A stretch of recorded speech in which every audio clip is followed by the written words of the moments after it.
Hi, I'm Noam Wasserman, Dean of the SciSim School of Business at Yeshiva University. I was a longtime professor at Harvard Business School, an entrepreneur, and a venture capitalist. I wrote the bestseller, The Founder's Dilemmas. And I'm Charlie Harary. I've been working with companies for over 10 years. And that book, Founder's Dilemmas, and the challenges faced by the 10,000 founders in it is the basis of this podcast. We are delving into the issues faced by startups to help you avoid the pitfalls that claim so many good companies. Let's get started. Okay, welcome back to the podcast. For those that are joining us for the first time, we have this incredible podcast where Dean Wasserman, the Dean of the SciSim School of Business, is sharing his insights on really it's really the inside scoop of entrepreneurship, businesses, startups, and when I mean startups, I mean at any phase. Right, it's not just the size of your company. And last week, for those that are joining us now, check out last week's episode, the founding episode. But last week we discussed a couple of sort of key frameworks to think about, and one of the frameworks that we spoke about was social capital. Social capital is the people you have around you. And the question that I have for you, Dean, for this episode really is, how do you know? Right, there is this, I think, this division in the market, and I've seen this, people that are really I got to do it myself. I don't take partners. Partners are only asking for trouble. Solo entrepreneurs. And then there is the partner focus. So let's do it as a team. So let's just begin with that. How do you know? How do you know what should you be thinking about to help you make the decision as to whether or not in the businesses that you're in or that you're founding, you should be doing it as the single founder, or should you be bringing in partners? So one of the key things is, what are you going to found? And being able to back in from that, like you're skating where the puck is going to be. I'm going to be founding X. Now, what are the things I have to have under my belt or within my team to be able to succeed at being able to help X happen? And goes back to the very simple concept that we talked about last time around about the checklist.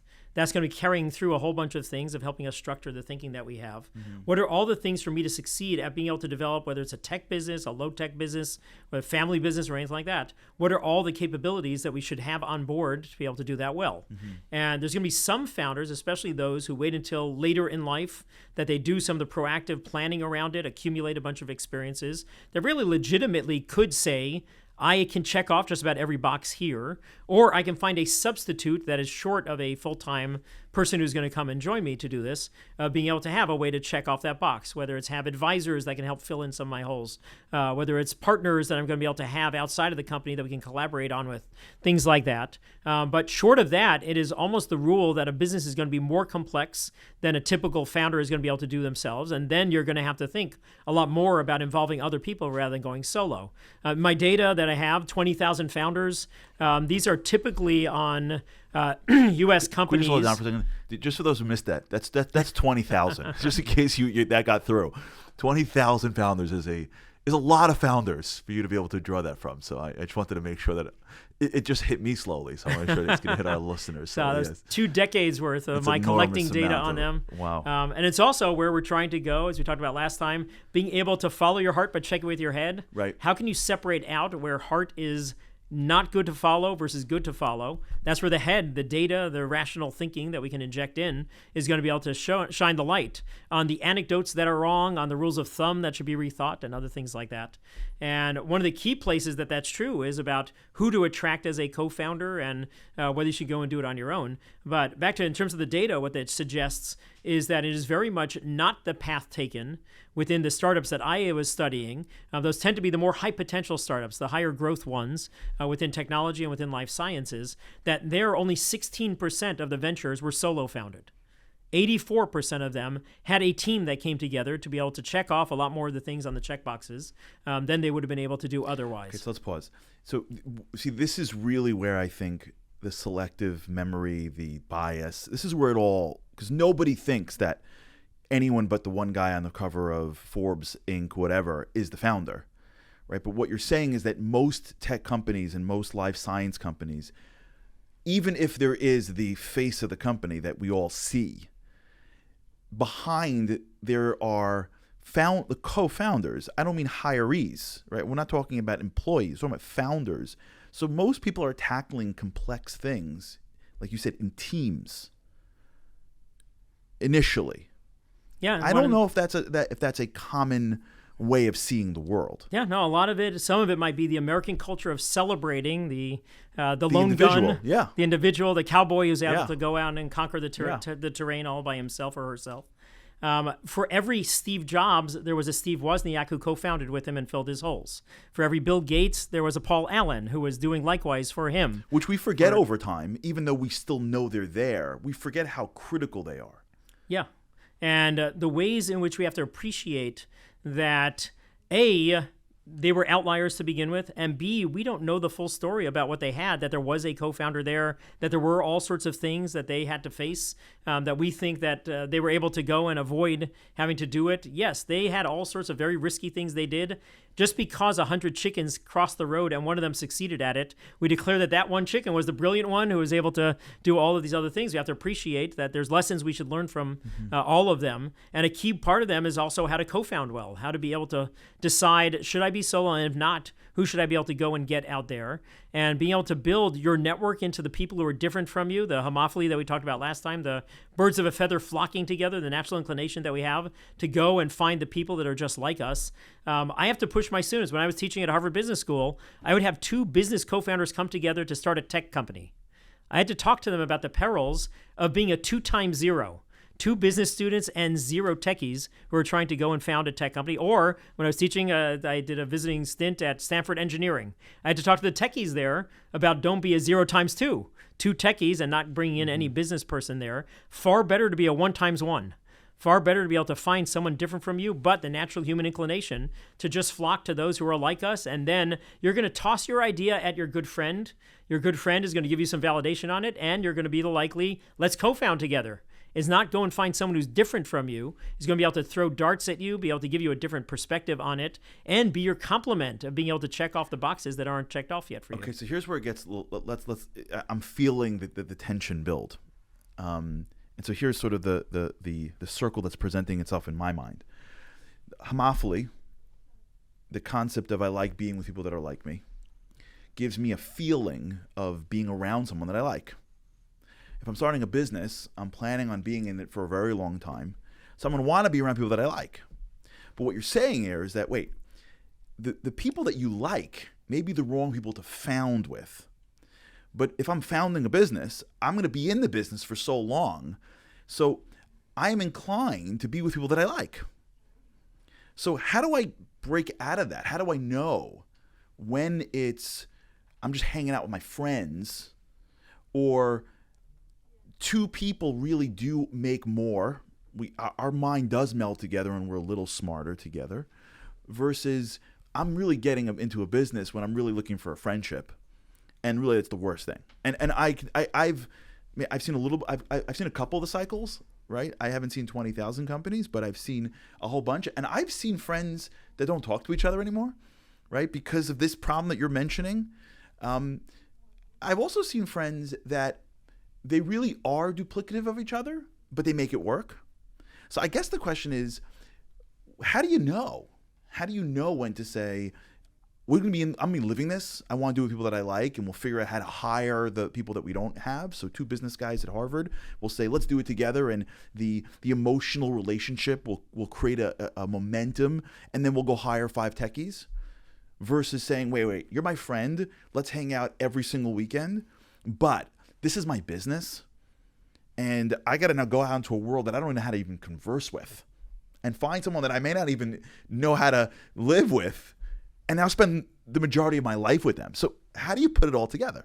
Yeah, so very complex domain. And let me even double down on your question there. Within founding teams, how important is trust? Is that something that's important in the founding teams that you've worked with? I would think it's the most important. Okay, so you're going to put it at the top of the list there. So why shouldn't I go and found with the people that I already trust? Exactly. Which is why they do it. I trust my brother. I trust my best friend, right? That's what you're saying, because trust is so high. I personally think it's because people are always anticipating, somebody messing them over. Like, you know what I'm saying? Like, the culture of the lone founder, the Steve Jobs culture, the other culture that I think America has is, at some point you're gonna end up in court, or at some point someone's gonna steal it from you, or at some point, you wake up in the morning.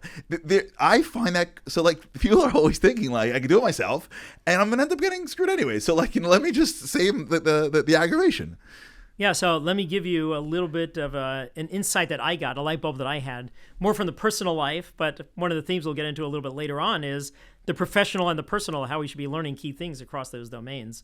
Back in, I think it was about 2009, my wife is an OBGYN. We have, at that point, we were almost married for 20 years. Very long, deep, trusting relationship that we had developed together. And I got a call from a friend of ours and said, Noam, you have to go and get Boston Magazine's Best Doctors edition. Your wife is in it. Wow. She is one of the top 4 OBGYNs in the area. Congratulations. And that was one of the first reaction that I had also. But then I hung up on him and turned around to my wife and said, honey, you're not going to believe this. You were named one of the top 4 OBGYNs in the Boston area. And then I went and put my foot in my mouth. That might mean that I wasn't going to get to the 21st anniversary. I said, honey, I didn't even know you were any good at what you do.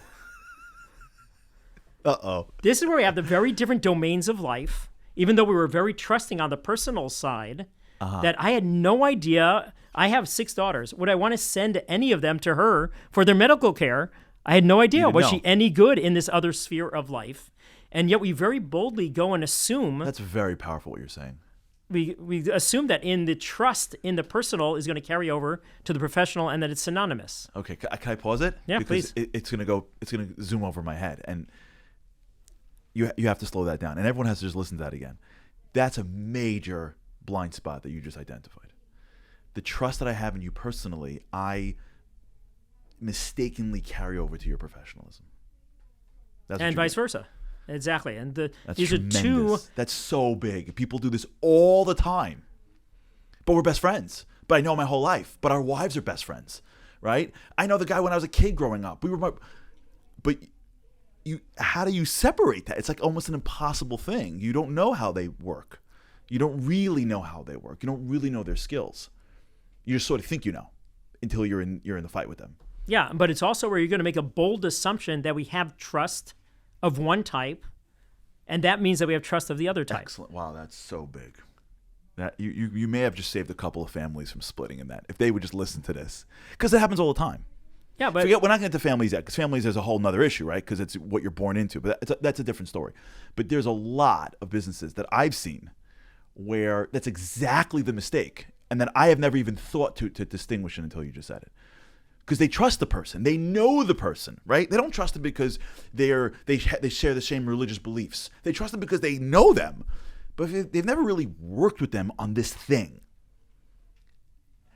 So how do you figure it out? Yeah. So if you think about, let's sharpen that point that you were just making.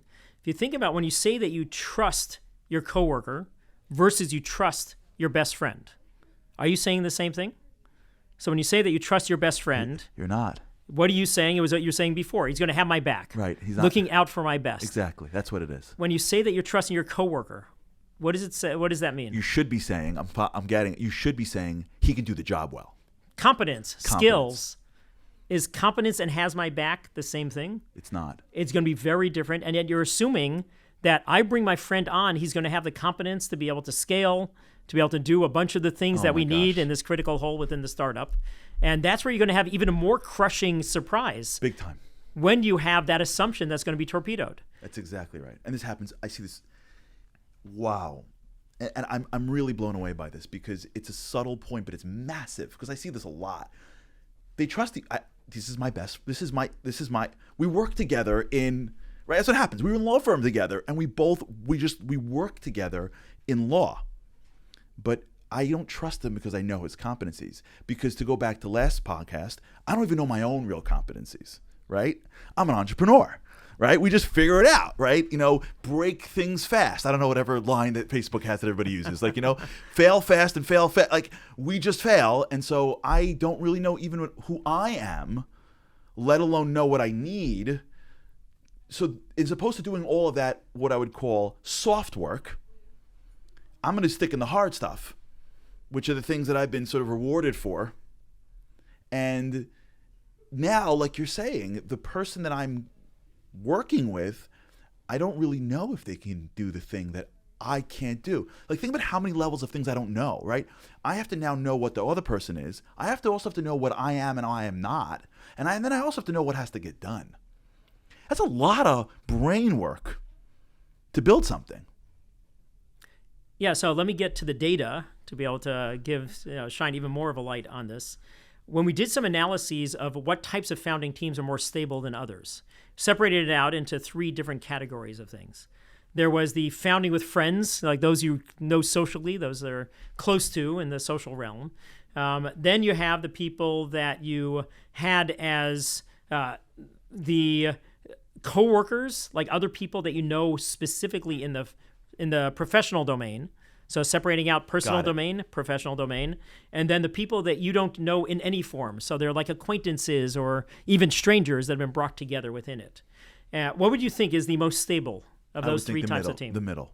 So the coworker ones that you know in the professional realm. Yeah. What do you think is the least stable of those 3? Pre or post this conversation, what would you have thought? I would come in and say the person you didn't know, it's a disaster. That would be my inclination. If you don't know him and it's weird and you're not going to it's going to be a weird thing, don't do it. And by the way, I'll give you a personal example. Yesterday, I was talking to a founder. Yesterday, I was talking to a founder about a company that I'm involved in who has a great founder, or a good, let's say great founder, who is struggling for a number 2 or a co-founder. This was not a conversation I had yesterday. Brilliant, good, nice, great guy. Started a company that's now growing. And I'm talking to him and I'm saying, listen, here's this other company that I know well. The founder is struggling. I know his faults. I know his strengths. And he said to me, I have the perfect guy for him. Right away, where does he live? Doesn't live near him. Great. What's his religious background? Not the same. What's his political? Not. They were totally different. And what did I say? Not going to work. It's not going to work. Like, if they don't live near each other, they don't talk the same language. Like, my inclination yesterday's conversation was, nah, it's not going to work. Because there's got to be some kind of like rapport. So I came in this morning, thinking that my vote would be, the best thing is the coworkers. You've vetted the personal, you've vetted the professional. The next would be the buddies that are figuring out, and the last would be the people that are just like strangers. Hi, how are you? Let's get professionally married. Yeah, and so this is where the heart leads in that direction. Unfortunately, the head and the data show that is not at all the case. I'm blown away. It was stunning for me that it's not stunning the coworker versus friends. The stunning thing for me was that the friends were even less stable than the strangers and the acquaintances. Stunning. And to me, it emphasizes how in a lot of ways when we're coming from the social sphere, we're working from negative territory. Like the acquaintances and strangers are starting at ground zero together. They're just getting to know each other. A key thing is that they know they don't know each other, that they have to date first, that they have to have difficult conversations and really get to know each other. This is amazing. And that is what is bypassed by those that we think we trust and already know so well, even though it's a very different arena that we are now heading into with them, and we're making bold assumptions about that are going to come back to haunt us because we really don't know them so well. So just for those, maybe we'll do this for the listeners out there, and I think we should, but maybe we'll start to publish sort of like key takeaway lines. But you said something that I don't want to in any way lose, and maybe it's an episode into itself, but we have to slow it down. How did you say this? Social, what was negative territory?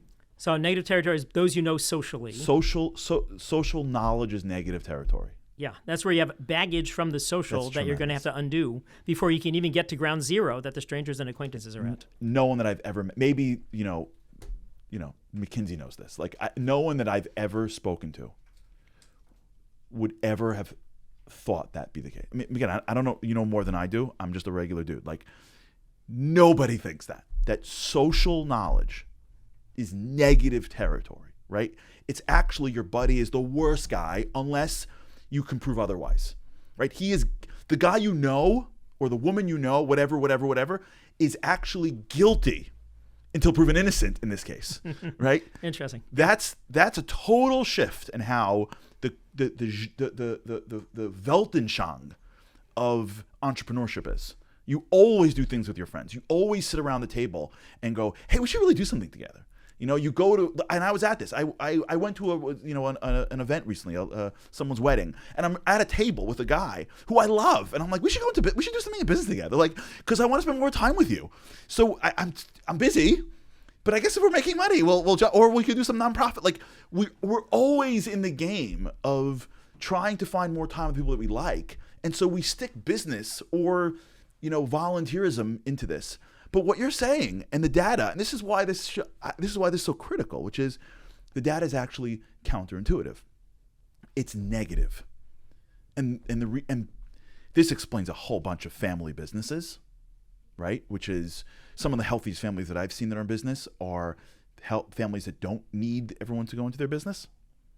And, I'm sure you have as well. I've seen incredible dysfunction in families where the godfather, if you will, of the family now, who's an older individual, sees an entire family broken up, and he's like, why don't I just break up my company and just give each one a piece? But to really drill down this point, and I think it's so worthy of us doing this, which is really getting underneath this concept which you brought up, which is social knowledge of somebody else is the negative territory. It blinds. It causes, I guess, problems later on. And you have to look at your business the way you'd look at an entirely new relationship. And you have to date and marry somebody clean. Yeah, absolutely. So let me give you both a microcosm and also a framework for being able to think through this. So the microcosm, take your kid to work day. Did you ever go with one of your parents to work? I went with my kids to work. Okay. I brought my kid to work once. Did you ever debrief with your kid afterwards about what it was like? Okay, so if you think about, I did. There's the way in which that your child was seeing you at home. Yeah. Were you the same when this child was seeing you in the workplace? No. And even he wasn't the same. Okay, very interesting reflection that you have there. He wasn't the same. And so this is where you're going to be assuming this compartment of life, the social, is going to be the same person I'm going to be seeing in the professional. Yeah. And yet that one day can open your eyes to the fact that we act very different in a different context. Yeah. All sorts of ways that personality, relationships, all those other things I'll are go going one to be step different. further. My wife worked for me for a month. A month. I was down a staff member, and I couldn't find anybody. And she's like, listen, I got some hours in the morning. Kids are getting older. Like, I'm in.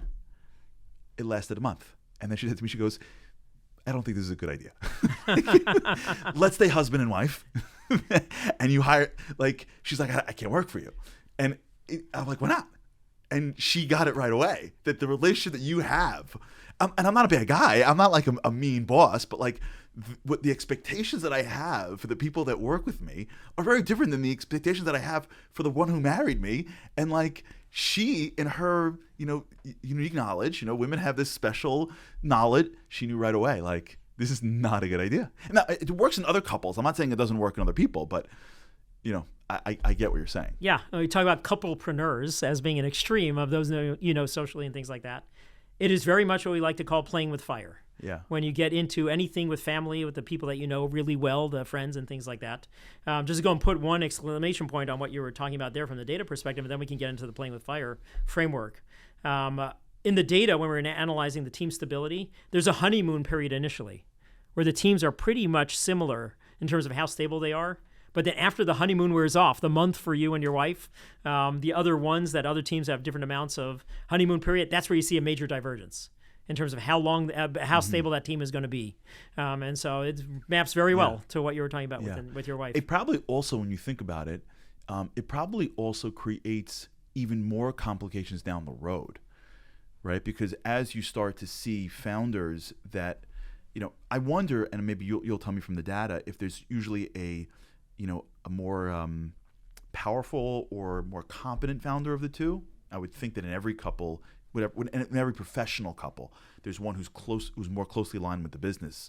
But I wonder if that's really the cause of a lot of the challenges, is that when you have an issue with the business later on, the social knowledge creates the inability to make any moves. Because now if you have to, separate, now you're not dealing with the person, you're dealing with the families, and you maybe are frequenting the same clubs or pray in the same synagogue or kids in the same school. So now you're really messing with a very complex relationship when you may see early on that it's not working in the business. Yeah, no, absolutely. And that actually gets back into it in terms of the framework, playing with fire. When we go and do something dangerous, we play with fire. a lot of times, and especially in this realm, we tell ourselves that this is going to hone a stronger team. This is going to forge a stronger team by playing with fire. We're going to have that trust. We're going to get closer. We're going to be able to spend time with those that we really want to spend the most time with. However, when you play with fire, a lot of times you can get burned. Yeah. And so one of the key things when you're going and engaging with those that you know well is step one is acknowledge I am taking risks. This is not all glory. This is not all upside. This is not all no risk. Being able to acknowledge that I'm taking some risks and then be able to work on those risks is a key thing. I've almost given up telling my students, don't you dare go co-found with your best friend that you're sitting right next to. It's far more acknowledge you're taking risks and let's be able to work on it to be able to reduce those risks for you, because we know that people are still going to default to it. Mm-hmm. The two major risks that come out from it, and some of it is back to the human biases that we had talked about last time. There's going to be, are you going to be able to deal with the difficult conversations well? Right. The elephants in the room, are you going to be able to surface them? And unfortunately, our natural inclination for most humans is that we are the worst, ironically, at dealing with difficult conversations with those we know best. Being able to discuss the raw issues with those that we are close to. That's going to be that when we are taking these higher risks, the more unstable teams, that those are the people that we're going to discuss those sources of stability less than the ones that we don't know as well. And so the first of the factors that we have to be able to acknowledge is the elephant in the room issue. The other one is what happens if things blow up within the startup, and how much damage is it going to cause for our personal relationship? Right. You're saying go into it with this. Yeah, go into it with this framework and be thinking about those two in particular. Unfortunately, you have a big gap between the two of them when you are playing with fire with those that you know best. What you have is the low chance they're going to go and discuss the elephants in the room and the high damage that is going to be caused by not heading off at the pass a bunch of those problems with it. So a couple of things that I want to make sure mentions, and I know that we're getting to the end of this episode.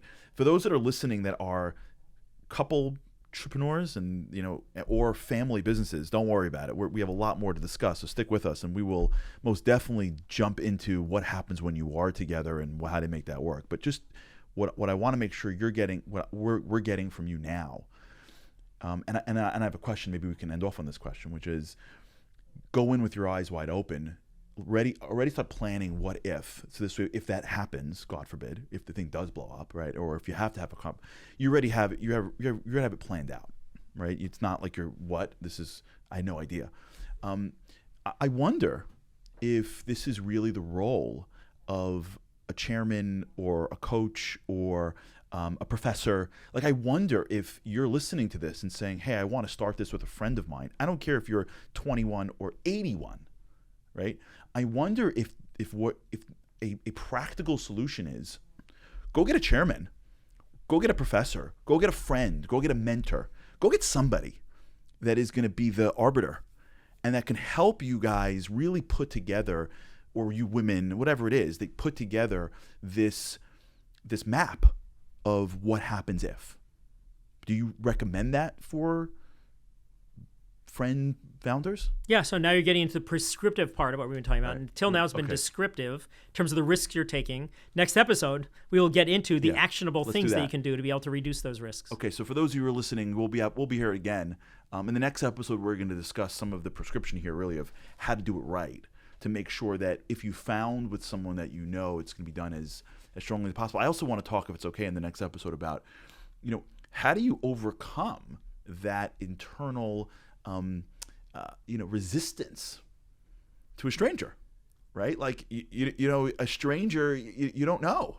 So we have to think of that as well, so that we can really sort of jump in and say, we're in the best place that we can be in founding. And just if I could expand this for a second, if you're listening, it's not necessarily if you're starting your own company, right? It could be another business, it could be a side company, it could be a division. Like, this is anything. This could be a nonprofit you're talking about right now, right? How do you know if you're going to start a new, an organization? It's the same thinking. We're building something, and you want to build the right people around you to get it done. Yeah, it's the team dynamics. It's the human factor of the interpersonal. It could be you're doing a project for your shul together with someone, and you're trying to choose who it's going to be with. Exactly. Should it be your sister, or should it be someone that you are brand new to within that realm? Okay, just taking a quick look at some of the takeaways from today. The most common source of co-founders are friends and family. Friends and family teams are also the least stable. So when we're following our gut and making decisions about the relationships we're going to tap, we have to think a lot more deeply about them and some of the implications that they have for heightening risks rather than heightening the potential. One challenge is what we call homophily, birds of a feather flocking together. It's a natural human inclination to flock to people who are like you. It can be great in the social realm when you're looking for friends. However, it can introduce huge risks in the professional realm when you're looking for co-founders. When you engage with friends and family, you think it's going to be a glorious founding team. Amidst that rosy assessment, though, appreciate the fact that they are also taking stark risks by working with friends and family, what we called playing with fire. And when you play with fire, make sure to proactively create firewalls that will protect you from those risks, as we'll delve into in our next episode. One thing I want to bring up is for those of you, you ever heard Ray Dalio? Yeah. I want to get your opinion on his baseball card thing. We'll talk about it. Okay, everybody. Thanks so much for joining us, and we look forward to seeing you in the next episode.